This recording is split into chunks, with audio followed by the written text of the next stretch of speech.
in India's path to prosperity. Our third Kartavya, aligned with our vision of Sabka Saath, Sabka Vikas, is to ensure that every family, community, region, and sector has access to resources, amenities, and opportunities for meaningful participation. This threefold approach requires a supportive ecosystem. The first requirement is to sustain the momentum of structural reforms, continuous, adaptive, and forward-looking.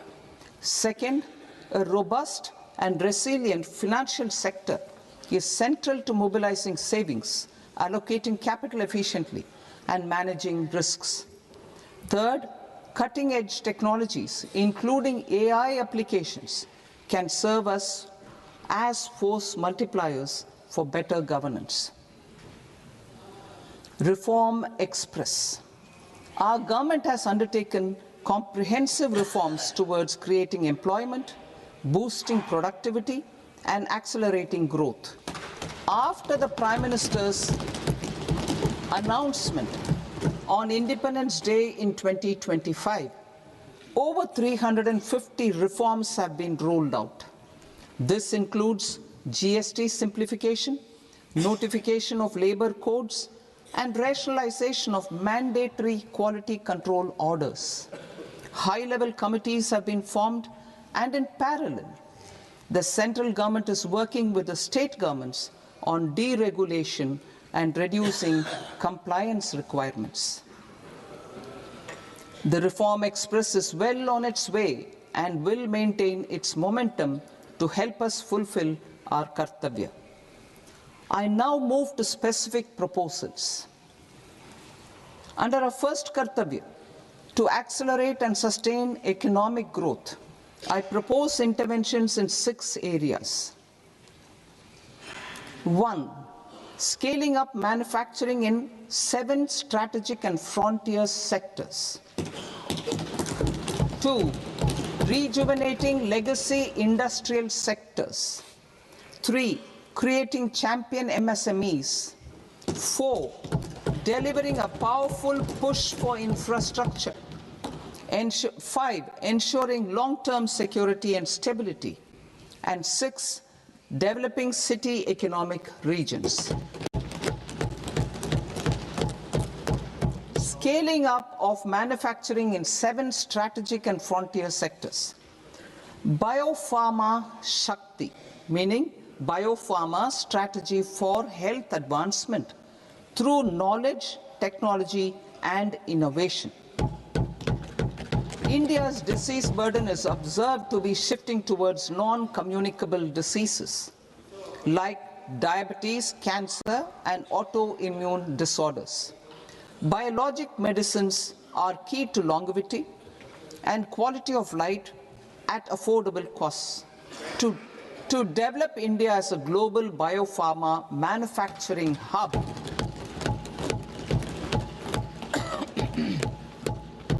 I propose the Biopharma Shakti with an outlay of 10,000 crores over the next 5 years. This will build the ecosystem for domestic production of biologics and biosimilars. The strategy will include a biopharma-focused network with 3 new national institutes of pharmaceutical education and research, popularly known as NIPERS, and upgrading 7 existing ones. It will also create a network of 1,000 accredited India clinical trials sites.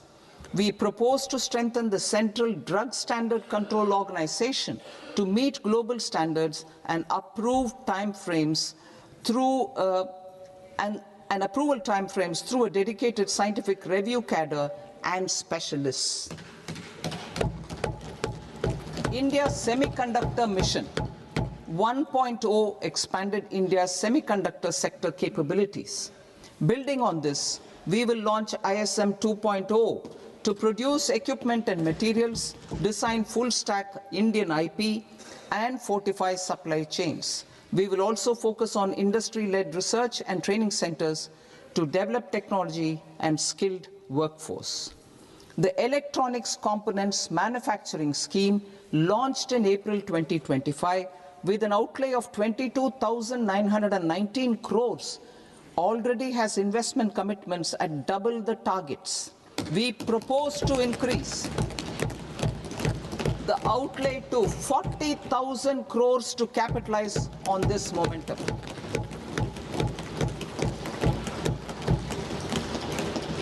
A scheme for rare earth permanent magnets was launched in 2025 November.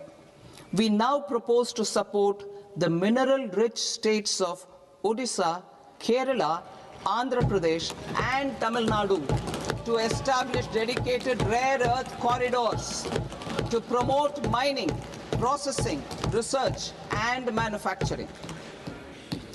To enhance domestic chemical production and reduction import dependency and reduce import dependency, we will launch a scheme to support states in establishing 3 dedicated chemical parks through challenge route on a cluster-based plug-and-play model. Strong capital goods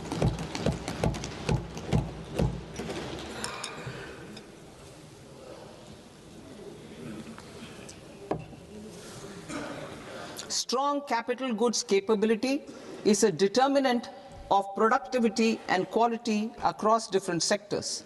Towards building this capacity, I propose the following.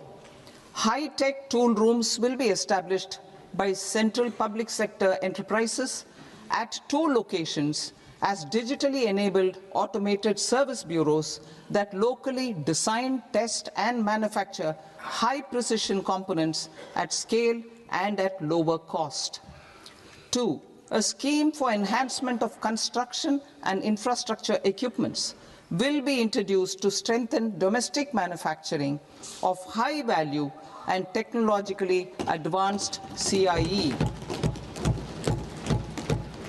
This can range from lifts in a multi-storied apartment or firefighting equipment in multiplexes, large or small, and to tunnel boring equipments for building metros and high-altitude roads. I also propose a scheme for container manufacturing to create a globally competitive container manufacturing ecosystem with a budgetary allocation of 10,000 crores over a 5-year period. For the labor-intensive textile sector, I propose an integrated program with 5 subparts. 1. The National Fiber Scheme for self-reliance in natural fibers, such as silk, wool and jute, man-made fibers and new age fibers. Textile expansion and employment scheme to modernize traditional clusters with capital support for machinery, technology upgradation and common testing and certification centers. 3. The National Handloom and Handicraft Program to integrate and strengthen existing schemes and ensure targeted support for weavers and artisans. Tex Eco Initiative to promote globally competitive and sustainable textiles and apparels. Samarth 2.0 to modernize the upgrade the textile skilling ecosystem through collaboration with industry and academic institutions.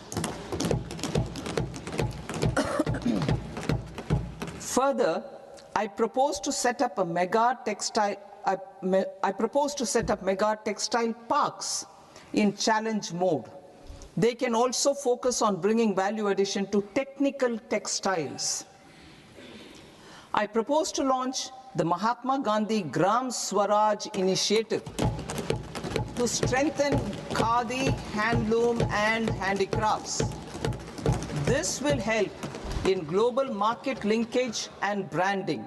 It will streamline and support training, skilling, quality of process and production. This will benefit our weavers, village industries, One District, One Product ODOP initiative and also our rural youth. India has the potential to emerge as a global hub for high-quality, affordable sports goods. I propose a dedicated initiative for sports goods that will promote manufacturing, research, and innovation in equipment design, as well as material sciences.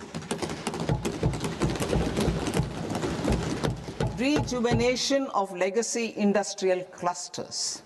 I propose to introduce a scheme to revive 200 legacy industrial clusters to improve their cost competitiveness and efficiency through infrastructure and technology upgradation.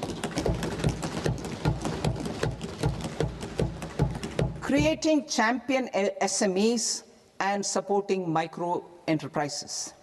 Recognizing MSMEs as a vital engine of growth, I propose a three-pronged approach to help them grow as champions. Equity support. I propose to introduce a dedicated 10,000 crores SME growth fund to create future champions, incentivizing enterprises based on select criteria. I also propose to top up the Self-Reliant India Fund set up in 2021 with 2,000 crores to continue support to micro enterprises and maintain their access to risk capital. Liquidity support. With TREDS, more than 7 lakh crore has been made available to MSMEs. To leverage its full potential, I propose 4 measures. 1. Mandate TREDS as the transaction settlement platform for all purchases from MSMEs by CPSEs, serving as a benchmark for other corporates. 2.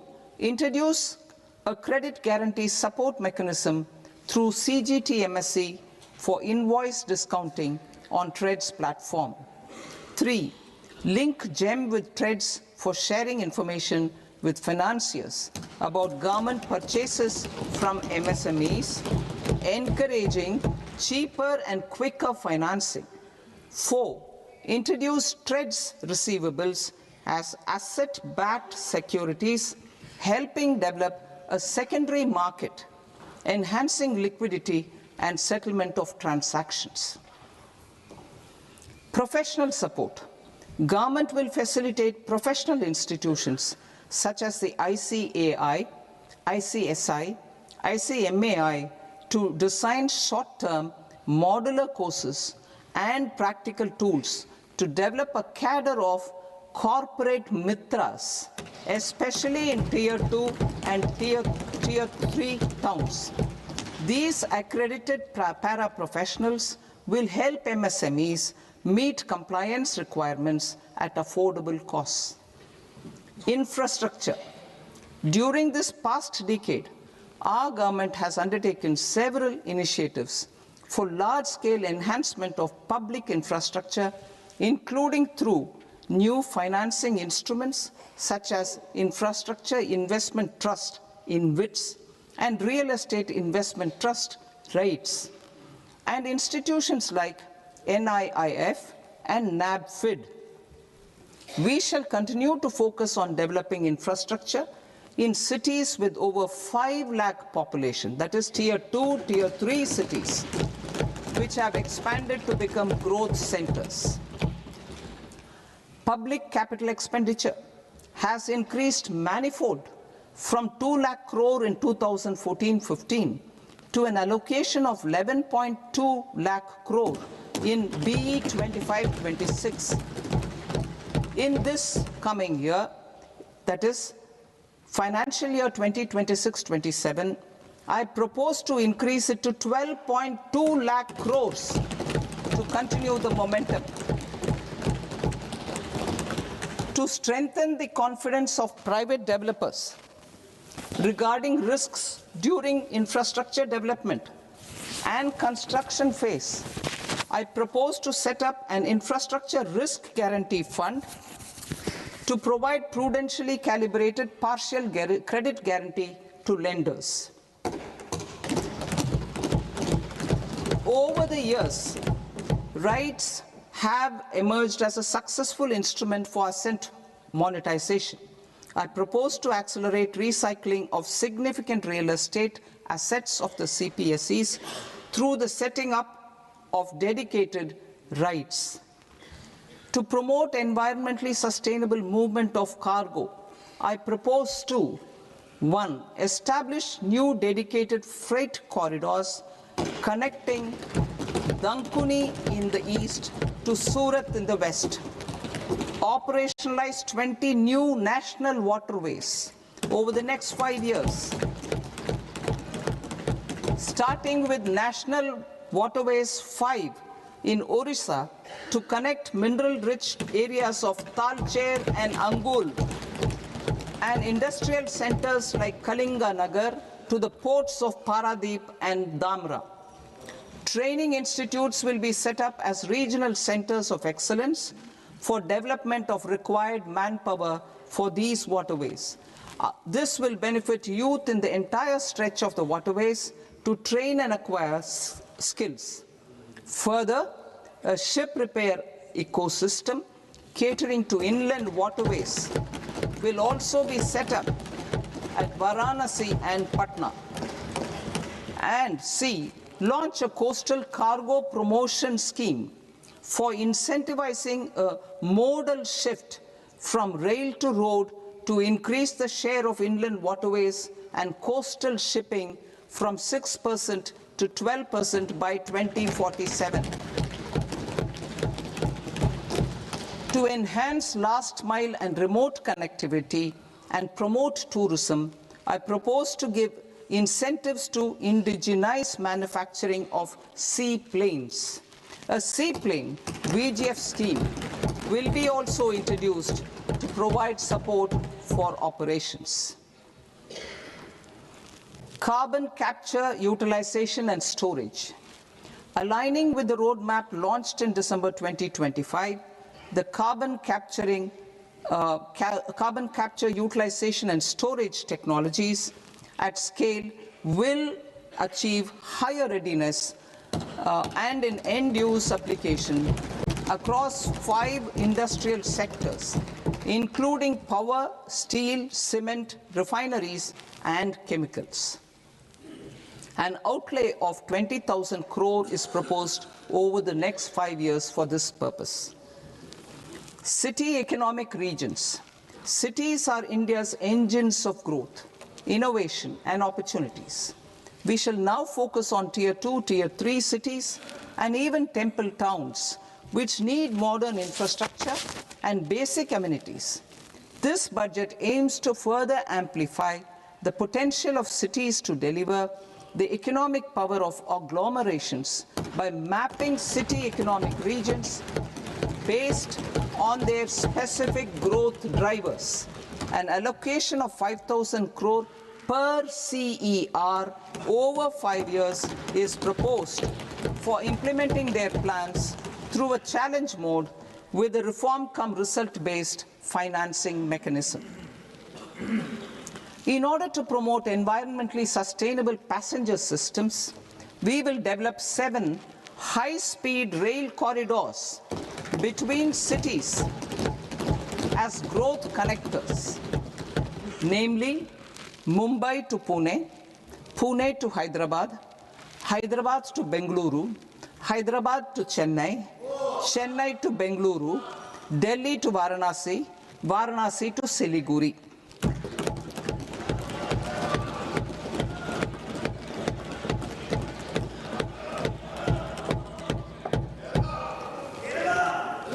Financial sector.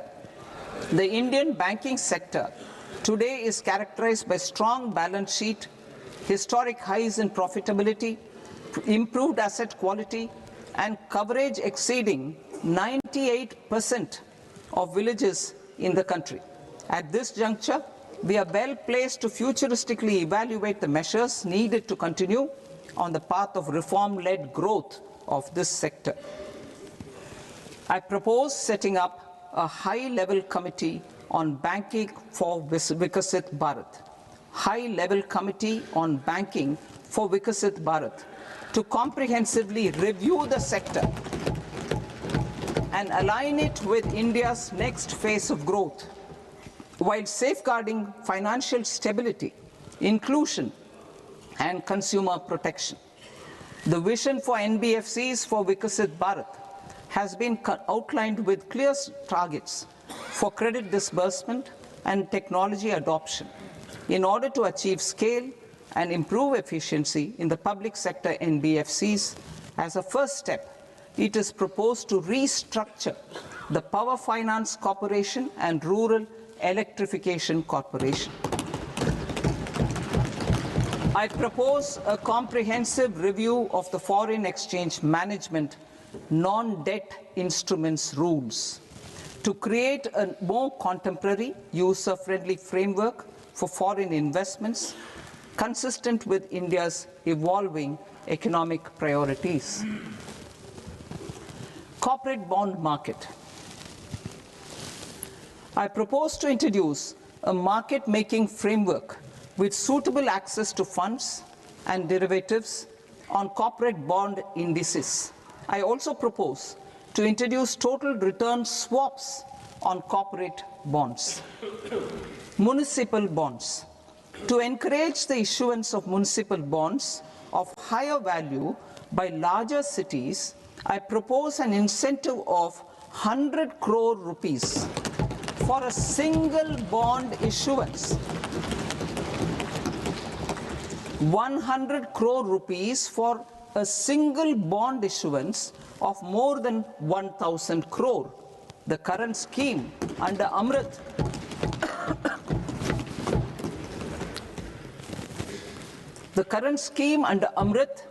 which incentivizes issuances up to 200 crores only, will also continue to support smaller and medium towns. That will also continue to support the smaller and medium towns. Ease of doing business. Individual persons resident outside India, PROI, will be permitted to invest in equity instruments of listed Indian companies through the Portfolio Investment Scheme. It is also proposed to increase the investment limit for an individual PROI under the scheme from 5% to 10%, with an overall investment limit for all individual PROIs to 24% from the current 10%. Emerging technologies including AI. 21st century is technology-driven. Adoption of technology is for the benefit of all people. Farmers in the field, women in STEM, youth keen to upskill, and Divyangjan to access newer opportunities. The government has taken several steps to support new technologies through AI Mission, National Quantum Mission, Anusandhan National Research Fund, and Research and Development and Innovation Fund. Our second kartavya is to fulfill aspirations and build capacities. Close to 25 crore individuals have come out of multi-dimensional poverty through a decade of our government's sustained and reform-oriented efforts.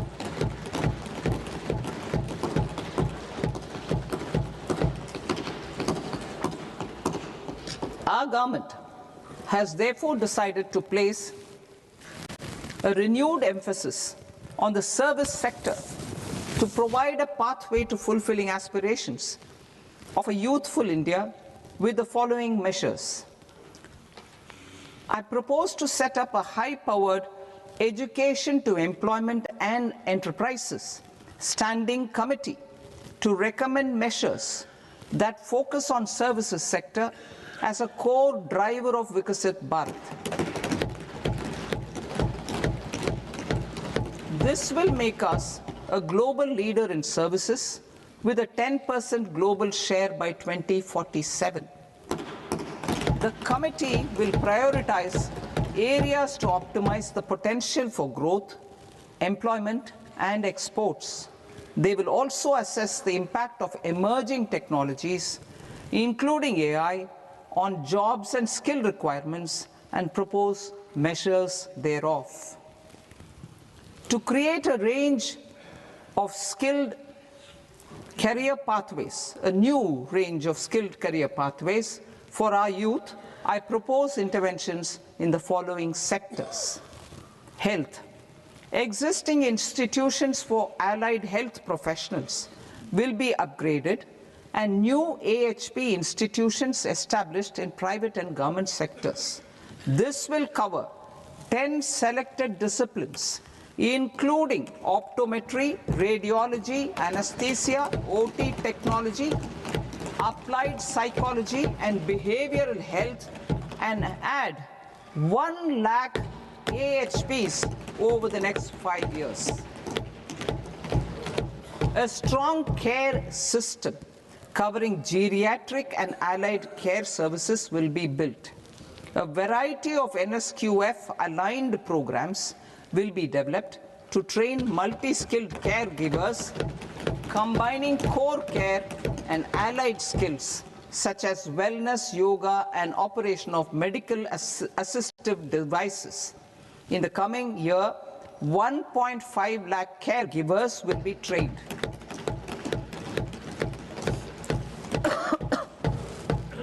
Hubs for medical value tourism. To promote India as a hub for medical tourism services, I propose to launch a scheme to support states in establishing 5 regional medical hubs in partnership with the private sector. These hubs will serve as integrated healthcare complexes that combine medical, educational, and research facilities. They will have Ayush centers, medical value tourism facilitation centers, and infrastructure for diagnostics, post-care, and rehabilitation. These hubs will provide diverse opportunities, job opportunities for health professionals, including doctors and AHPs. Ancient Indian yoga, already respected in several parts of the world, was given a mass global recognition when Honorable Prime Minister took it to the UN.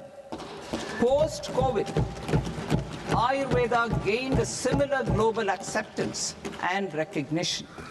Exporting quality Ayurveda products helps farmers who grow the herbs and youth who process the products. To meet growing global demand, a few more steps are being taken. I propose to, 1, set up 3 new All India Institutes of Ayurveda. 2, upgrade Ayush pharmacies and drug testing labs for higher standards of certification ecosystem and make available more skilled personnel. 3, upgrade the WHO Global Traditional Medicine Center in Jamnagar to bolster evidence-based research, training, and awareness for traditional medicine. Animal husbandry. Livestock contributes to close to 16% of farm income, including of poor and marginal households.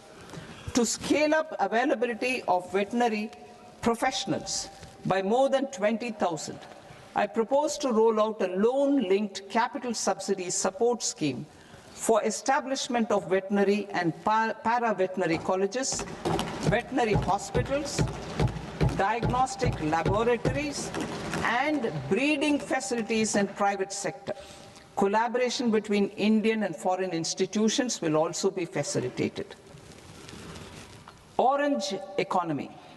India's animation, visual effects, gaming and comics sector, AVGC sector, is a growing industry projected to require 2 million professionals by 2030. I propose to support the Indian Institute of Creative Technologies, Mumbai, in setting up AVGC content creator labs in 15,000 secondary schools all over the country and 500 colleges. The Indian design industry is expanding rapidly, and yet there is a shortage of Indian designers. I propose to establish, through Challenge Route, a new National Institute of Design to boost design education and development in the eastern region of India. Education. Our government will support states through Challenge Route in creating 5 university townships in the vicinity of major industrial and logistics corridors. These planned academic zones will host multiple universities, colleges, and research institutions, skill centers, and residential complexes. In higher education, STEM institutions, prolonged hours of study and laboratory work pose some challenges for girl students. Through VGF, Viability Gap Funding and capital support, one girls' hostel will be established in every district.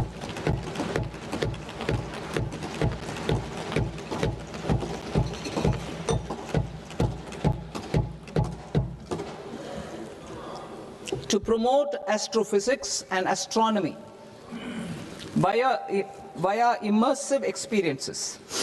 4 telescope infrastructure facilities will be set up or upgraded.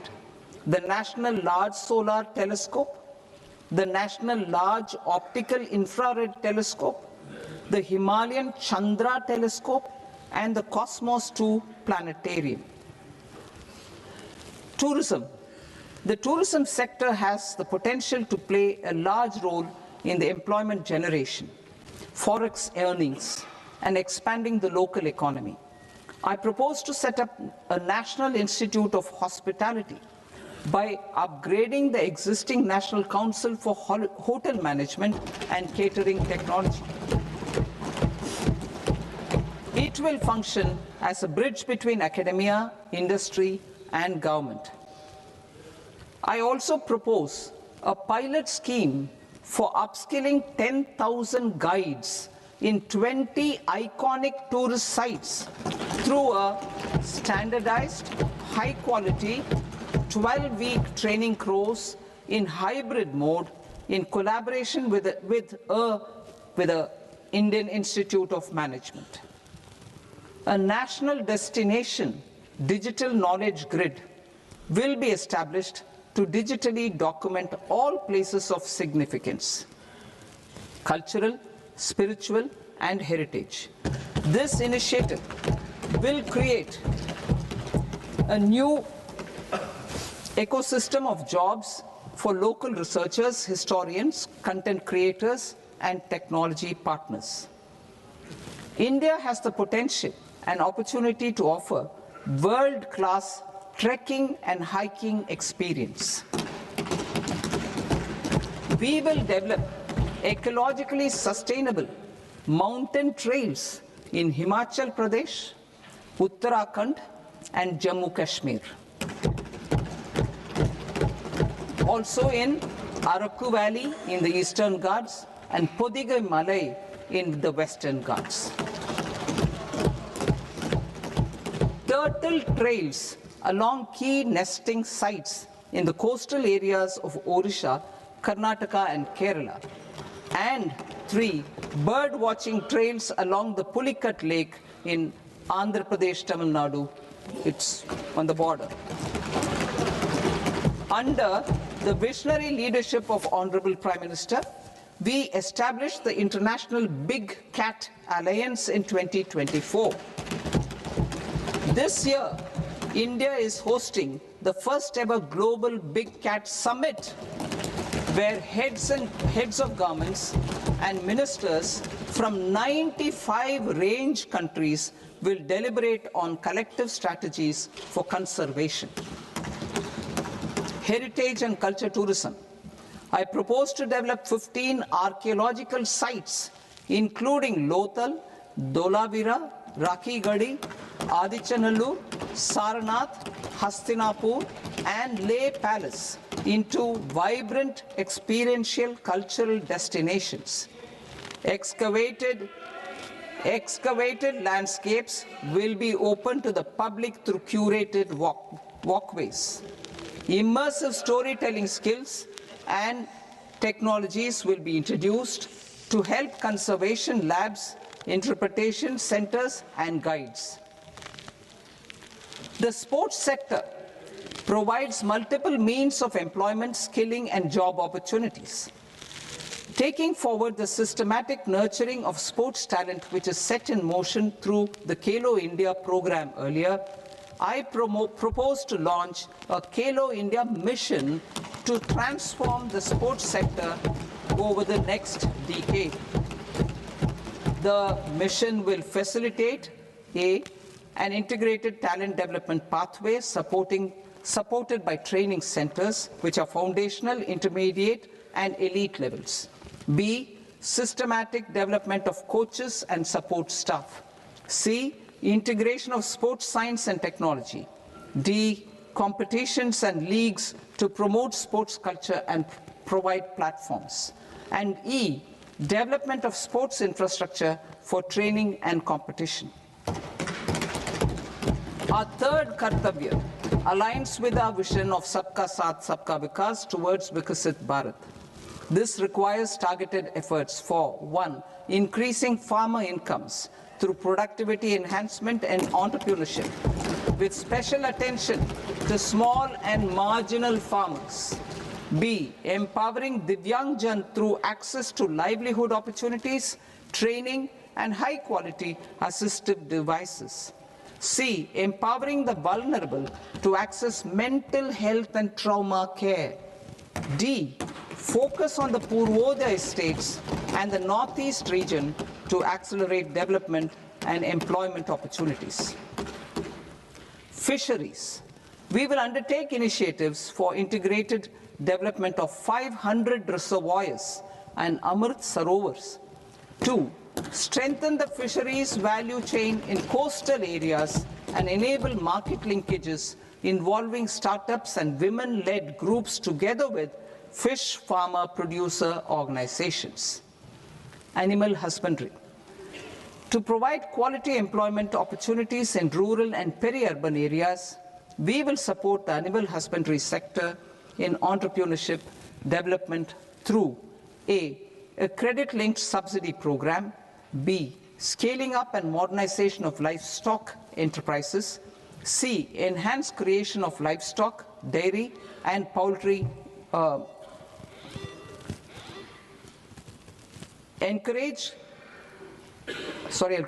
enhanced creation of livestock, dairy, and poultry-focused integrated value chains, and D, encourage creation of livestock farmer-producer organizations.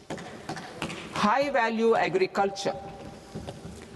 To diversify farm outputs, increase productivity, enhance farmers' incomes, and create new employment opportunities, we will support high-value crops such as coconut, sandalwood, cocoa, cashew in the coastal areas, agar trees in northeast, and nuts such as almonds, walnuts, and pine nuts in our hilly regions. These, all of them, will be supported. India is the world's largest producer of coconuts. About 30 million people, including nearly 10 million farmers, depend on coconuts for their livelihood. To further enhance competitiveness in coconut production, I propose a coconut promotion scheme to increase production and enhance productivity through various interventions, including replacing and non-productive trees with new saplings or plants or varieties in major coconut growing states. A dedicated program is proposed for Indian cashew and cocoa to make India self-reliant in raw cashew and coconut production and processing, enhance export competitiveness, and transform Indian cashew and Indian cocoa into premium global brands by 2030. Sandalwood. Sandalwood is closely linked to India's social and cultural heritage. Our government will partner with state governments to promote focused cultivation and post-harvest processing to restore the glory of the Indian sandalwood ecosystem, to rejuvenate old, low-yielding orchards, and expand high-density cultivation of walnuts, almonds, and pine nuts. We will support a dedicated program to enhance farmer incomes and in bringing value addition by engaging youth. Bharat Vistar, that is virtually integrated system to access agricultural resources. I propose to launch Bharat Vistar, a multilingual AI tool that shall integrate the AgriStack portals and the ICAR package on agricultural practices with AI systems.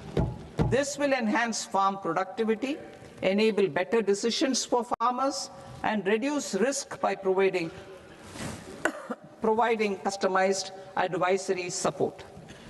She Marts for rural women-led enterprises.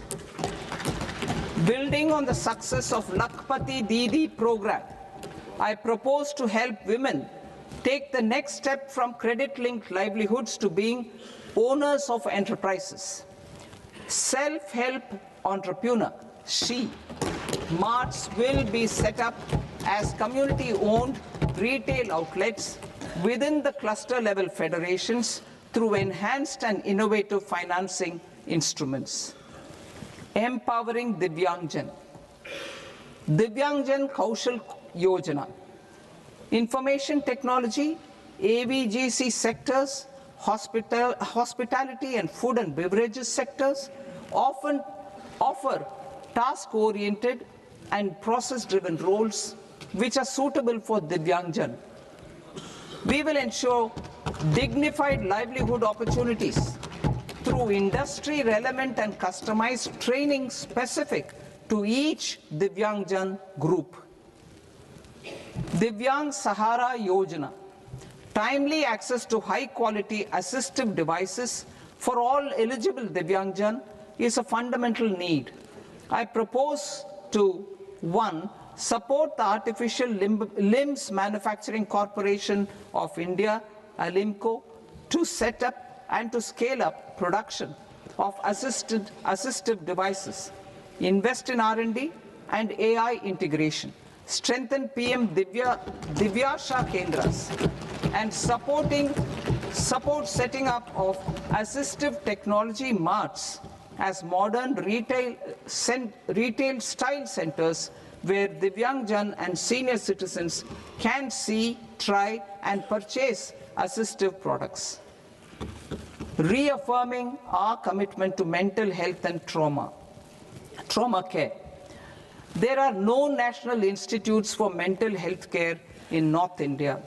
We will therefore set up a NIMHANS 2 and also upgrade national mental health institutes in Ranchi and in Tezpur as regional apex institutions. Emergencies expose families, particularly the poor and vulnerable, to unexpected expenditure. We will strengthen and increase these capacities by 50% in district hospitals by establishing emergency and trauma care centers. Focus on Purvodaya states and northeastern regions. Purvodaya. I propose the development of an integrated East Coast industrial corridor with a well-connected node at Durgapur, creation of 5 tourism destinations in 5 Purvodaya states, and the provision of 4,000 e-buses. Buddhist sites in northeastern region. The northeastern region is a civilizational confluence of Theravada and Mahayana or Vajrayana traditions. I propose to launch a scheme for development of Buddhist circuits in Arunachal Pradesh, Sikkim, Assam, Manipur, Mizoram, and Tripura. The scheme will cover preservation of temples and monasteries, pilgrimage interpretation centers, connectivity, and pilgrim amenities. 16th Finance Commission. On 17th November 2025, the 16th Finance Commission submitted its report to the President. As mandated under Article 281 of the Constitution, the government is to lay the report along with the explanatory memorandum on the action taken report on the recommendations of the Commission in Parliament, which, Sir, Honourable Speaker, you've allowed me to do at the commencement of the session. The government has accepted the recommendation of the Commission to retain the vertical share of devolution at 41%. As recommended by the Commission, I have provided 1.4 lakh crores of rupees to the states for the year 2026-2027 as Finance Commission grants. These include rural and urban local body and disaster management grants. Fiscal consolidation. Government has been delivering on our fiscal commitments consistently without compromising on social needs. To strive towards accepted standards of fiscal management in Budget 25-26, I had indicated that the central government would target reaching a debt-to-GDP ratio of 50 plus or minus 1% by 2030-31. In line with this, the debt-to-GDP ratio is estimated to be 55.6% of GDP in BE 26-27, compared to 56.1% of GDP in RE 25-26. A declining debt-to-GDP ratio will gradually free up resources for priority sector lending and expenditure by reducing the outgo on interest payments. One of the main operational instruments for debt targeting is the fiscal deficit. I am happy to inform this august House that I fulfilled my commitment made in 2021-2022 to reduce fiscal deficit below 4.5% of GDP by 25-26. In RE 25-26, the fiscal deficit has been estimated at par with BE of 2025-26 at 4.4% of GDP. In line with the new fiscal prudence path of debt consolidation, the fiscal deficit in BE 26-27 is estimated to be 4.3% of the GDP.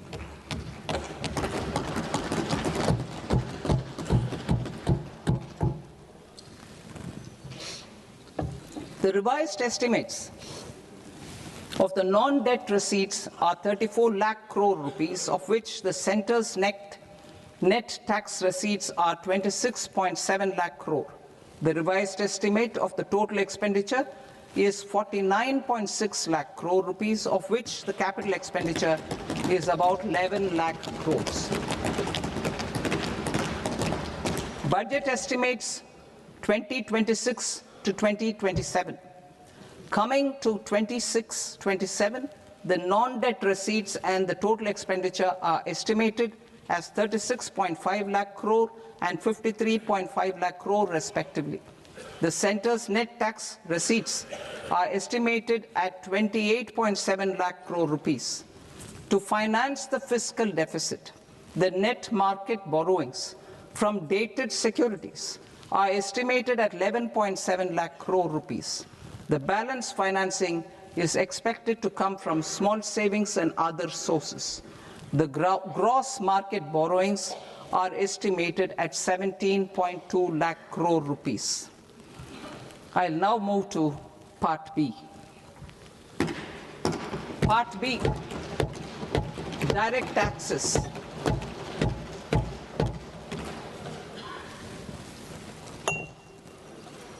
Honourable Speaker, sir, I now present my proposals on direct taxes. New Income Tax Act. In July 2024, I announced a comprehensive review of the Income Tax Act 1961.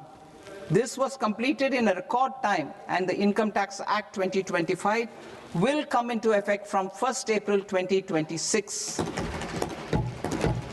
The simplified income tax rules and forms will be notified shortly, giving adequate time to taxpayers to acquaint themselves with its requirements. The forms have been redesigned such that ordinary citizens can comply without difficulty. Ease of living. I propose that any interest awarded by the Motor Accident Claims Tribunal to a natural person will be exempt from income tax, and any TDS on this account will be done away with. I propose to reduce TCS rate on the sale of overseas tour program package from the current 5% and 20% to 2% without any stipulation of amount. I propose to reduce TCS rate for pursuing education and for medical purposes under the Liberalized Remittance Scheme, popularly known as LRS, from 5% to 2%. Supply of manpower services is proposed to be specifically brought within the ambit of payment to contractors for the purpose of TDS to avoid ambiguity. Thus, TDS on these services will be at the rate of either 1% or 2% only. I propose a scheme for small taxpayers wherein a rule-based automated process will enable obtaining a lower or nil deduction certificate instead of filing an application with the assessing officer. For the ease of taxpayer holding securities in multiple companies, I propose to enable depositories to accept Form 15G or Form 15H from the investor and provide it directly to various relevant companies. I propose to extend time available for revising returns from 31st December to up to 31st March with the payment of a nominal fee. I also propose to stagger the timeline for filing of tax returns. Individuals with ITR 1 and ITR 2 returns will continue to file till 31st July, and non-audit business cases or trusts are proposed to be allowed time till 31st August. TDS on sale of immovable property by a non-resident is proposed to be deducted and deposited through resident buyers and his or her PAN-based challan instead of requiring a TAN, which is a temporary accounting number. To address practical issues of small taxpayers like students, young professionals, tech employees, relocated NRIs, and such others, I propose to introduce a one-time 6-month foreign asset disclosure scheme for these taxpayers to disclose income or assets below a certain size. This scheme would be applicable for two categories of taxpayers, namely, A, who did not disclose their overseas income or assets, and B, who disclosed their overseas income and or paid due tax but could not declare the asset acquired. For category A, the limit of undisclosed income or asset is proposed to be up to 1 crore rupees. They need to pay 30% of fair market value of asset or 30% of undisclosed income as tax and 30% as additional income tax in lieu of penalty, and would thereby get immunity from prosecution. For category B, asset value is proposed to be up to 5 crore rupees. Here, immunity from both penalty and prosecution will be available with a payment of fee of 1 lakh rupees. Rationalizing penalty and prosecution. Multiplicity of proceedings are hindrance to the ease of doing business. I propose to integrate assessment and penalty proceedings by way of a common order for both. There will be no interest liability on the taxpayer on the penalty amount for the period of appeal before the first appellate authority, irrespective of the outcome of appeal process. Further, quantum of prepayment is being reduced from 20% to 10% and will continue to be calculated only on core tax demand. As an additional measure for reducing litigation, I propose to allow taxpayers to update their returns even after reassessment proceedings have been initiated, and an additional 10% tax rate over and above the rate applicable for the relevant year. The assessing officer will then use only this updated return in his proceedings. There is already a framework for immunity from penalty and prosecution in the cases of underreporting. I propose to apply this framework for immunity to misreporting too. However, in such a case, the taxpayer will need to pay 100% of the tax amount as an additional income tax over and above the tax and interest due. Penalties for certain technical defaults, such as failure to get accounts audited, non-furnishing of transfer pricing audit report, and default in furnishing statement for financial transactions, are proposed to be converted into fee.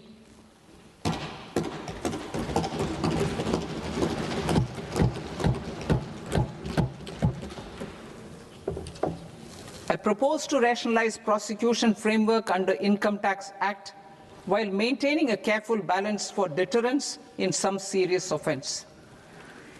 Non-production of books of account and documents and requirement of TDS payment where payment is made in kind are being decriminalized. Further, minor offences will attract fine only. The remaining prosecutions will be graded commensurate with the quantum of offence. They will entail only simple imprisonment with maximum imprisonment reduced to 2 years and power to courts to convert even those into fines. There is no penalty. There is no penalty presently for non-disclosure of non-immovable foreign assets with aggregate value less than 20 lakh rupees. I propose to also provide them with immunity from prosecution with retrospective effect from 1/10/2024.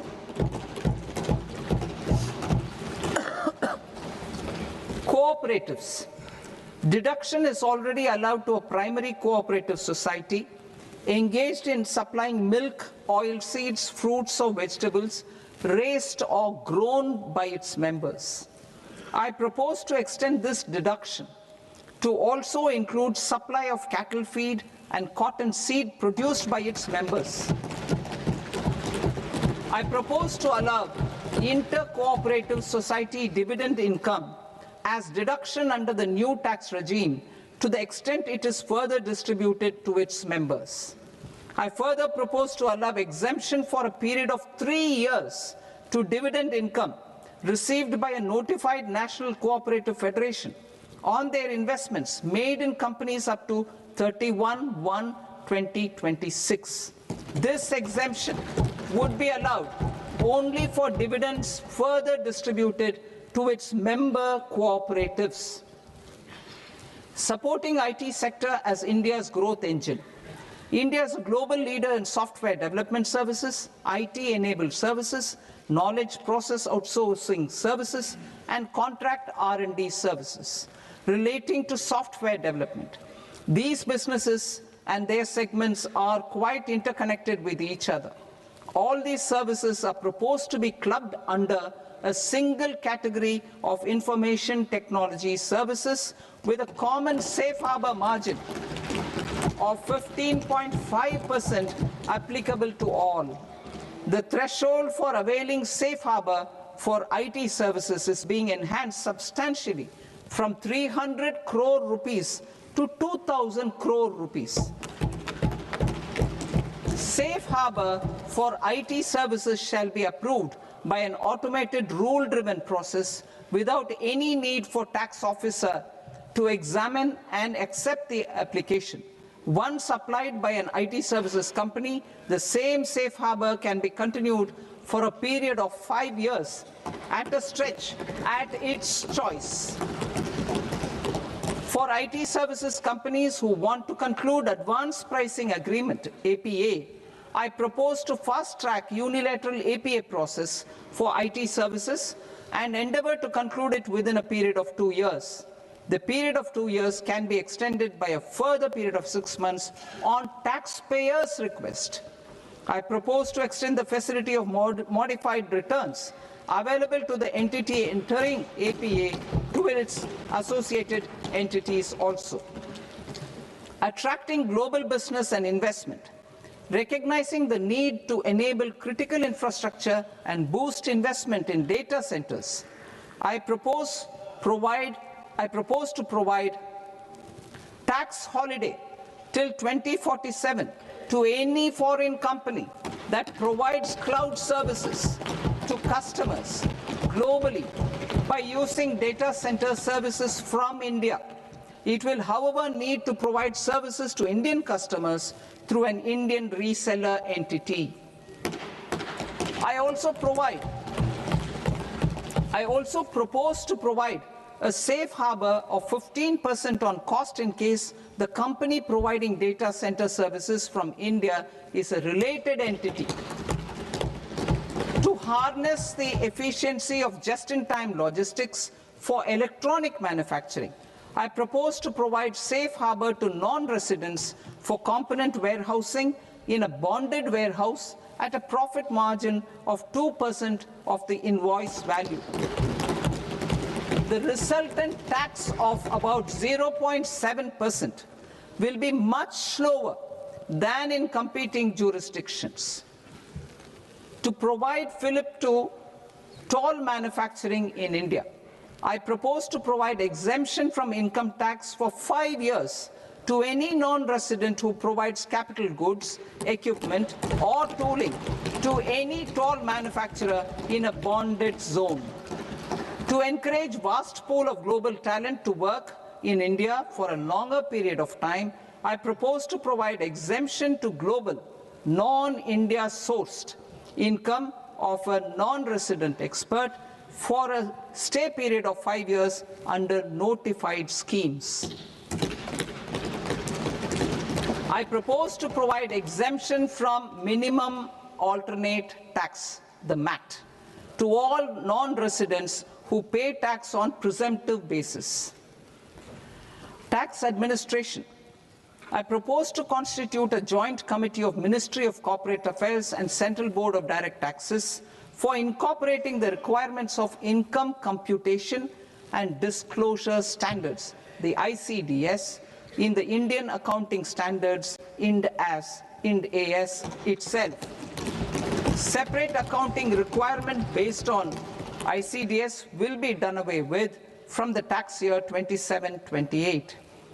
To support Prime Minister Modi's vision of homegrown accounting and advisory firms to become global leaders, I propose to rationalize the definition of accountant for the purposes of safe harbor rules.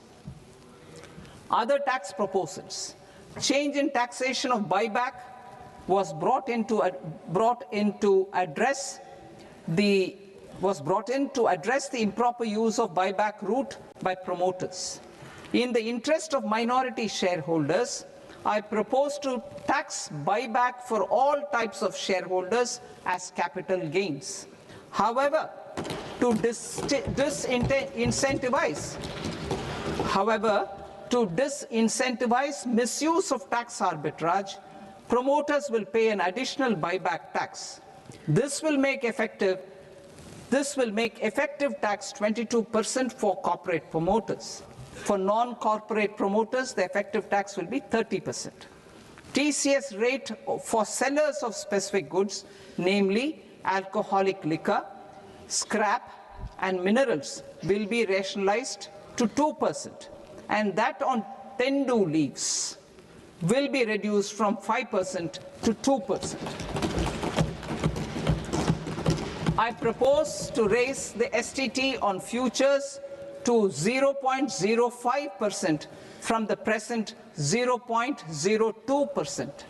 STT on options premium and exercise of options are both proposed to be raised to 0.15% from the present rate of 0.1% and 0.125% respectively.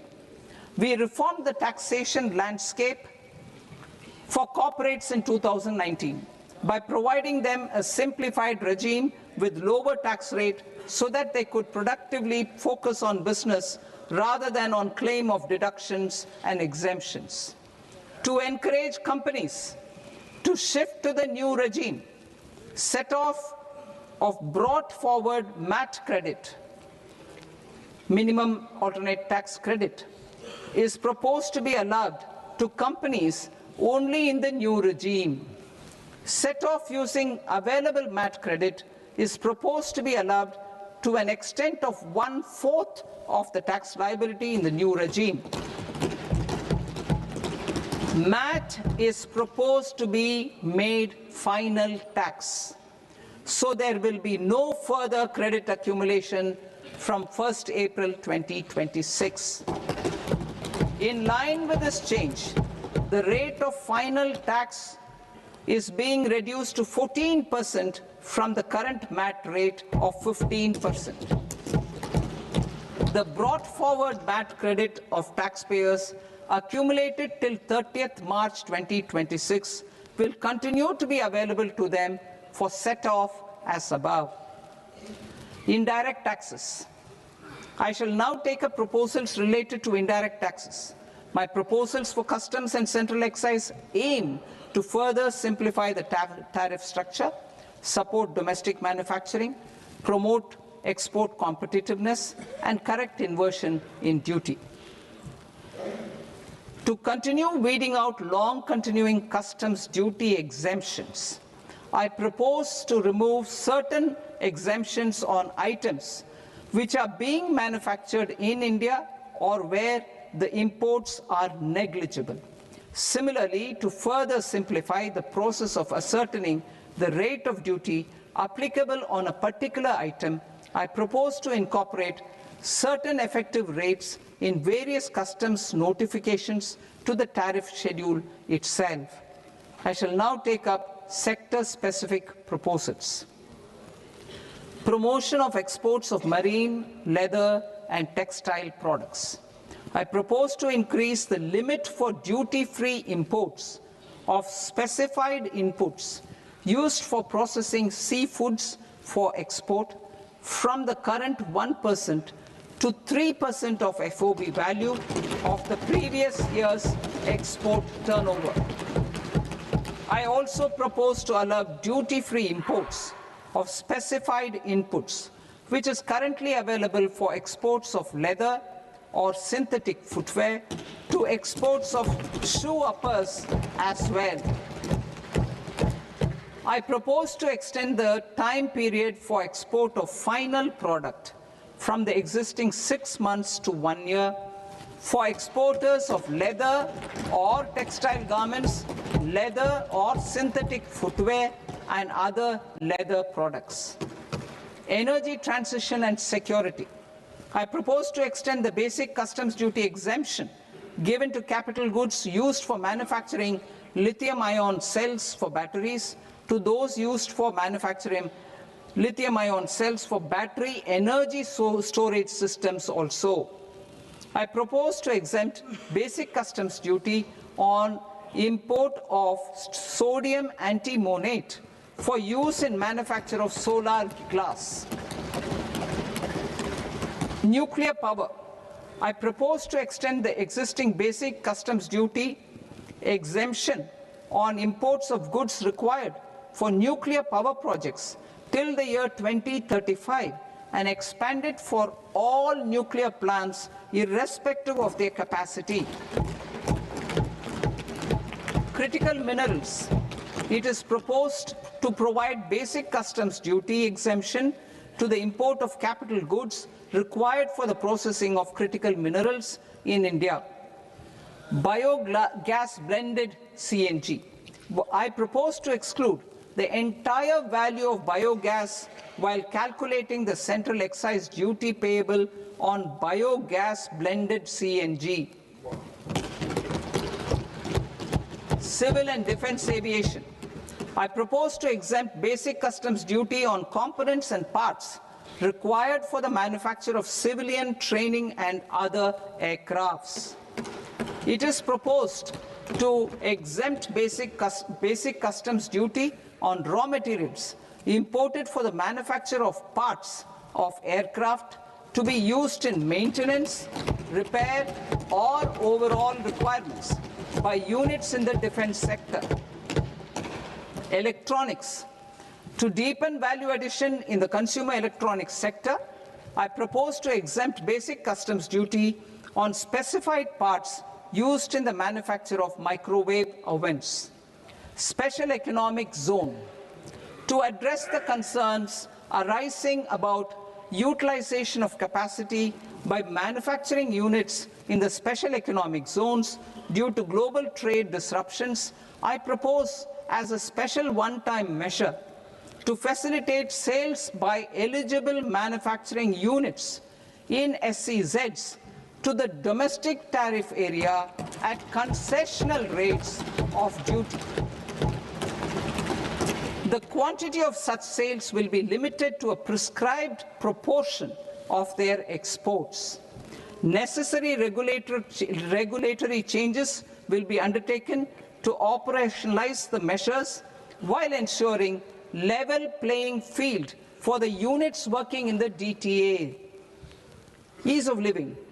To rationalize the customs duty structure for goods imported for personal use, I propose to reduce the tariff rate on all dutiable goods imported for personal use from 20% to 10%. To provide relief to patients, particularly those suffering from cancer, I propose to exempt basic customs duty on 17 drugs or medicines.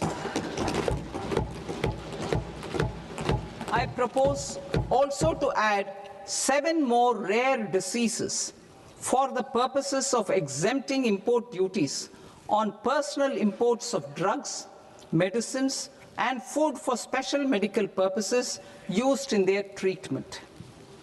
Customs process. India's role and share in the global trade is poised for a major leap in line with our ambition and journey towards Viksit Bharat. In this regard, I propose many measures for custom processes to have minimal intervention for smoother and faster movement of goods and greater certainty to the trade. Trust-based systems. I propose to enhance duty deferral period for Tier 2 and Tier 3 authorized economic operators, known as AEOs, from 15 days to 30 days. I propose to provide eligible manufacturer importers the same duty deferral facility. This should encourage them to get themselves accredited as a full-fledged Tier 3 AEO in due course. To provide greater certainty and for better business planning, I propose to extend validity period of advance ruling binding on customs from the present 3 years to 5 years. In the spirit of the whole of government approach,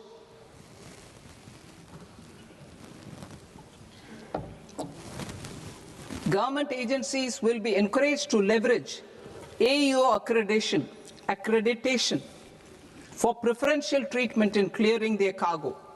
Regular importers with trusted, long-standing supply chains will be recognized in the risk system so that the need for verification of their cargo every time can be minimized. Export cargo using electronic sealing. Export cargo using electronic sealing will be provided through clearance from the factory premises to the ship. For import of goods not needing any compliance, filing of bill of entry by a trusted importer an arrival of goods will automatically notify customs for completing their clearance formalities. This will enable goods to be released immediately on arrival. The customs warehouse framework will be transformed into a warehouse operator-centric system with a self-declarations, electronic tracking, and risk-based audit. These reforms will move away from the current system of officer-dependent approvals and reduce transaction delays and compliance costs. Ease of doing business. Approvals required for cargo clearance from various government agencies will be seamlessly processed through a single and interconnected digital window by the end of the financial year. Processes involved in clearance of food, drugs, plant, and animal and wildlife products, accounting for about 70% of interdicted cargo, will be operationalized on this system by April 2026 itself.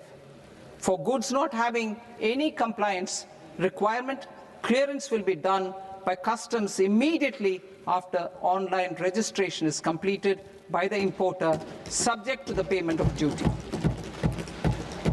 Customs integrated system will be rolled out in 2 years as a single integrated and scalable platform for all customs processes.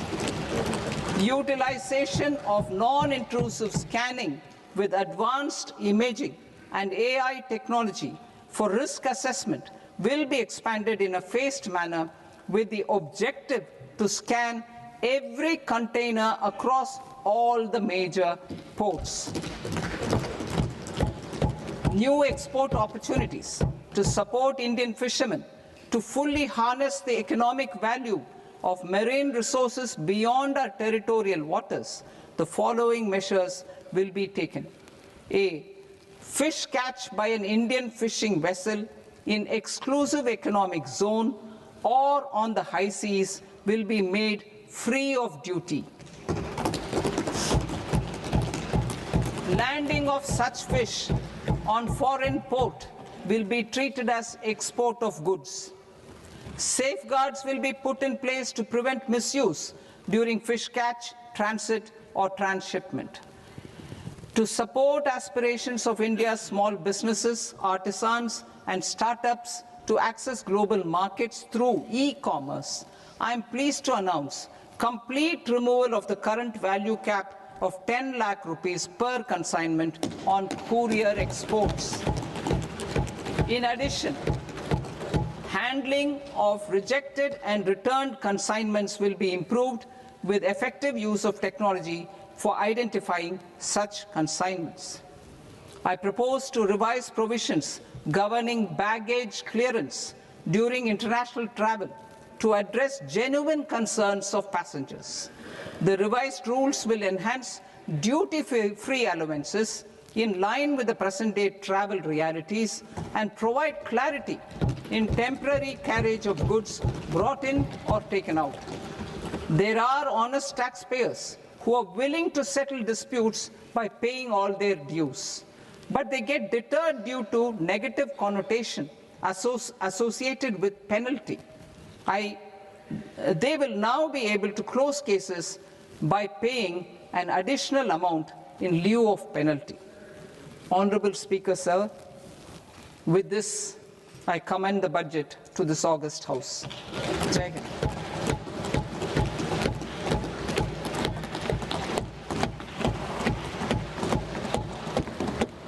One and a half hours. Item number 3, माननीय वित्त मंत्री जी.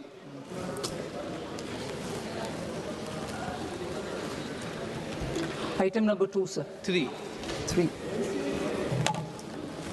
Sir, with your permission, I rise to lay on the table of the following statements under Section 3, 1 of the Fiscal Responsibility and Budget Management Act of 2003. Medium-term fiscal policy cum fiscal policy strategy statement and macroeconomic framework statement. Item number 4, माननीय वित्त मंत्री जी. Sir, with your permission, I move for leave to introduce the Finance Bill 2026. प्रश्न ये कि विधेयक को पुनर्स्थापित करने की अनुमति प्रदान की जाए। जो सदस्य इस पक्ष में हाँ गए, जो सदस्य विरोध में ना गए, मेरे विचार में निर्णय हाँ वालों के पक्ष में, हाँ वालों के पक्ष में अनुमति प्रदान की जाती है। माननीय मंत्री जी, अब विधेयक पूरे स्थापित करें।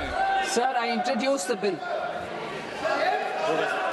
माननीय सदस्यगण, आपको सूचित किया जाता है कि माननीय वित्त मंत्री जी के बजट भाषण की कॉपी पब्लिकेशन काउंटर पर ली जाती है।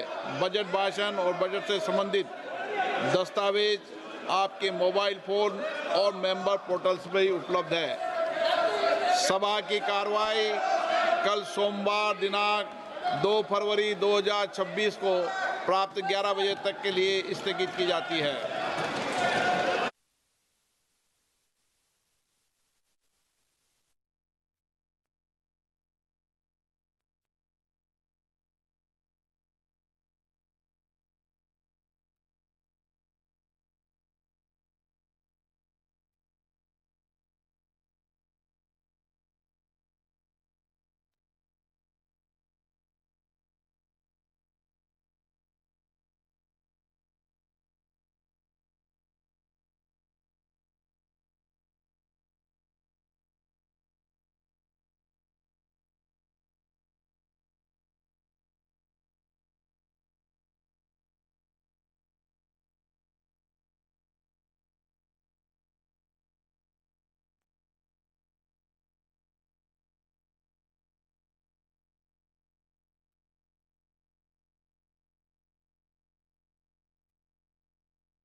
Namaskar viewers, hello and welcome to this continuing coverage of the Union Budget 2026-27. I'm Tina Jha, with me is my colleague Manoj Verma. So you heard the Finance Minister Nirmala Sitharaman presenting the Union Budget 2026-27, also introducing the Finance Bill. She's become, in fact, she's made history today as she presented her 9th consecutive Union Budget under the leadership of Prime Minister Modi. This, viewers, is also the first time in India's fiscal history that the Union Budget has been presented on a Sunday. We'll discuss some of the proposals and the key highlights of this budget speech, which extended nearly 1.5 hours, some of the key announcements that the Finance Minister made. In fact, the proposals in the budget, she said, are aimed at boosting growth, meeting people's aspirations, most importantly, enabling inclusive development. So the key highlight of the budget 2026-27 is that India has set a lower fiscal deficit target and higher capex outlay for FY27 with a reforms push. Just to put it into numbers, for the financial year 2027, the capital expenditure has been set at 12.2 lakh crore rupees. The fiscal deficit target has been set at 4.3% of GDP in FY27. In fact, if you heard the Finance Minister, she said she fulfilled her commitment that she made in FY 2022 to reduce the fiscal deficit below 4.5% of the GDP. Also, in revised estimates 2025-26, the fiscal deficit is at 4.4% of the GDP. The debt to GDP ratio is estimated at 55.6% in budget estimates 2026-27 versus the 56.1% in revised estimates 25-26. 2026. FY27 expenditure is estimated at 53.5 lakh crore rupees. The revised estimates of expenditure in FY 2026 were 49.6 lakh crore rupees. So a significant jump there as far as the numbers are concerned. Also FY 27 net market borrowing from the dated securities is estimated at 11.7 lakh crore rupees. The gross market borrowing is